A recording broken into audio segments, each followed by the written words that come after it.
Right, hello, my name's Jeremy. Today I'm going to show you how to make the perfect cup of cafetiere coffee. What you need to get started are some freshly roasted coffee beans, preferably somewhere between 2 and 6 weeks old. You'll need a coffee grinder, a cafetiere to brew the coffee in, and some crockery to serve the coffee in at the end. So we'll get started. First job to do will be to grind your coffee beans up.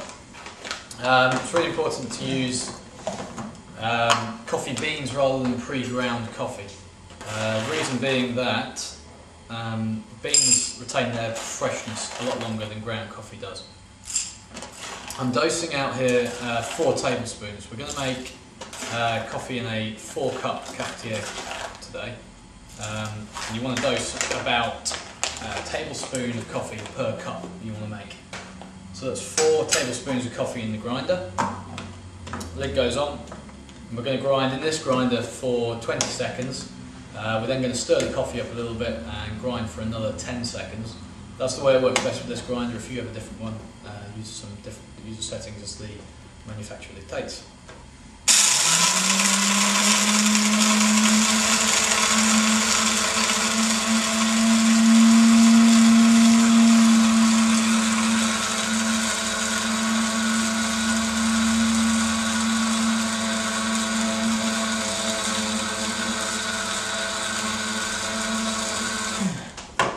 So that's my first 20 seconds up. I'm just going to have a look at the coffee and check the grind. This is still a little coarse for me. The setting that I'm looking for needs to be somewhere around the consistency of coarse ground black peppercorns. This is still a bit coarse, it's a bit rocky still, so I'm going to give it another blast for 10 seconds.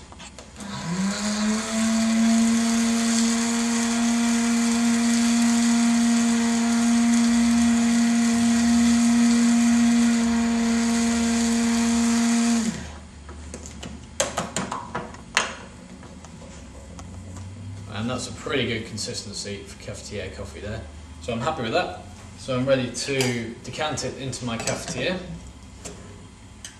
However, first thing to do before you put the coffee in the cafetiere is to swirl some hot water around inside the cafetiere.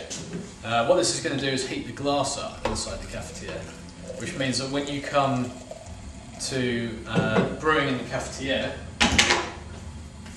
the glass is already going to have some heat in it, so you're not going to be losing any of the heat from the brewing water, which means that your coffee is going to extract at the temperature that it should do. That's the cafetiere all flushed out. Then we'll give our grinds a little stir around in there to loosen them all up, and the whole lot can go in the bottom of the cafetiere.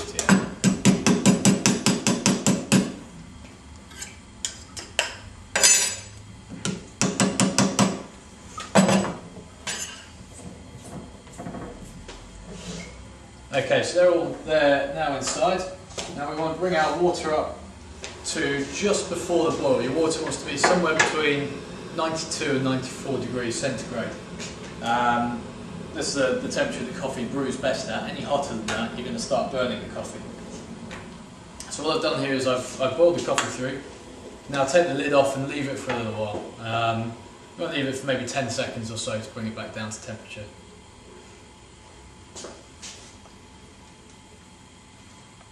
Right, the coffee water now should be at the perfect temperature, so we'll pour in.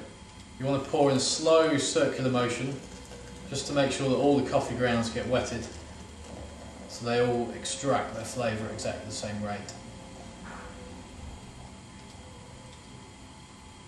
Pour it nearly all the way up. You don't want to go too high or you run the risk of overflowing.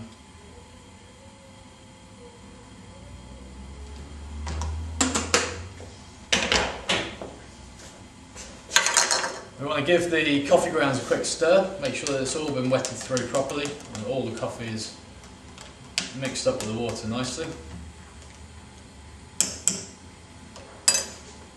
We then want to brew for approximately 3 to 5 minutes depending on taste. If you like your coffee a little lighter or a little weaker, brew it for around about 3 minutes in total. You like it a bit fuller bodied, a bit stronger, maybe go somewhere nearer 5 minutes. After a minute or so, you will find that some of the coffee grounds rise to the top of the cafetiere, and they create what's called a bloom on top of the coffee. These are just coffee grounds floating up to the top, mixed in with coffee oils. What you want to do is stir those in after a minute or so to the rest of the coffee. That's going to make sure that everything's mixed up nicely.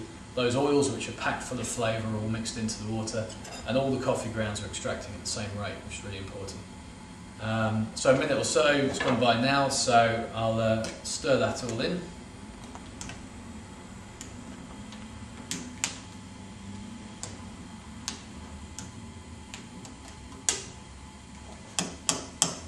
Now I'm going to brew for a further couple of minutes if we're making a slightly weaker cup of coffee. So we'll brew for another couple of minutes, and then it's time to plunge the coffee. Right, so that's a couple of minutes gone by now, so what we'll do is it's time to plunge the coffee. You do have the option of scraping off the remaining bloom from the top of the coffee.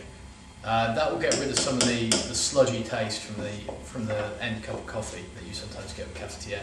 But what it will do is take away some of the body. I'm personally a fan of full-bodied coffee, so I'm going to leave it in. That's down to personal taste. So we'll put the lid of the cafetiere plunger in, put it in nice and easily, push down nice and slowly, or you'll end up getting scalded. So push down really slow. There should be slight resistance. If it's too much, your coffee's been ground too fine. Right, so that's all the way to the bottom. Coffee's in there brewing away, and we're ready to serve.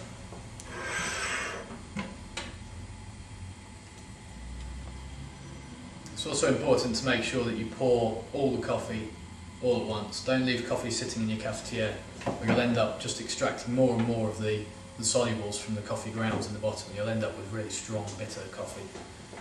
So the coffee's poured out, ready to go. Add milk if you like, or indeed sugar if that's your taste. And there you have the perfect cup of cafetiere coffee.